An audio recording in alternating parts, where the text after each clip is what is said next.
Hello viewers, and today for you I have a couple coins I picked up at a flea market while I was on vacation in Florida. And the one on the left is a Sweden 1899 10 euro coin. And I'll show you the back side as well. This is the 10 euro for King Oscar II of Sweden. And this coin is actually 40% silver. So this was kind of a nice find. Whenever I see coins that are Sweden from the 1800s or right around the turn of the century, I know that they are a little more valuable than the face might say, because I paid $1 for each of these coins. And in looking it up, depending on the quality, this is either VF or XF. It's going to be either $4.50 or $15 for the XF. So I'm going to take it out of the flip and clean it up a little and see what it looks like then. The one that we have on the other side is a South Africa 1 Rand coin from 1977.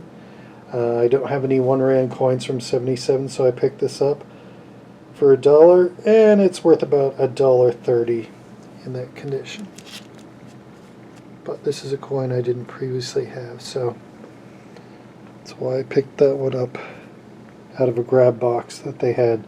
I don't think the vendor knew what he had with the 1899 40% silver Sweden coin there. I'll clean it up and we'll see what it looks like. Okay, I cleaned these up a little bit and took them out of the coin flips. And there you have the South Africa 1977 1 Rand coin on the right.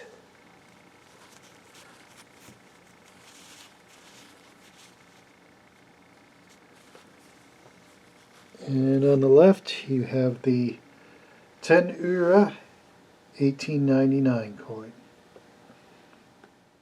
Here's the 10 euro coin from 1899. It is 40% silver. It's made of billion, and you can see here the monogram of Oscar II with the crown on top. And then you have the 3 crowns of the Swedish royal crest around it. Anytime you see those 3 crowns that look like that, oriented in triangular pattern, you know it's a Swedish coin, even though it doesn't say Sweden anywhere on this coin. And the text on the top, which I cannot even pronounce, Brodra Folkensval. Brodra Folkensval. Anyhow, that translated means the welfare of the brothers' peoples. I'm going to show you the back.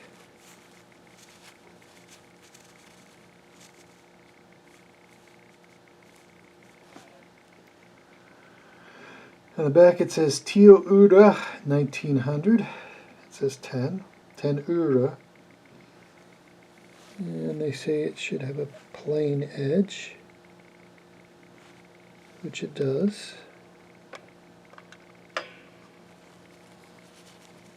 But I think that's a really nice looking coin overall. And in that condition, after cleaning up, it's worth $15. And I paid $1 for it. So that's a nice increase. Like I said, whenever I see Swedish coins or even Norwegian coins or Danish coins around the 1800s, I know they're usually a lot more valuable than what people are asking for them, especially the ones that contain silver. So if you like this video, please like and subscribe, and thank you for watching.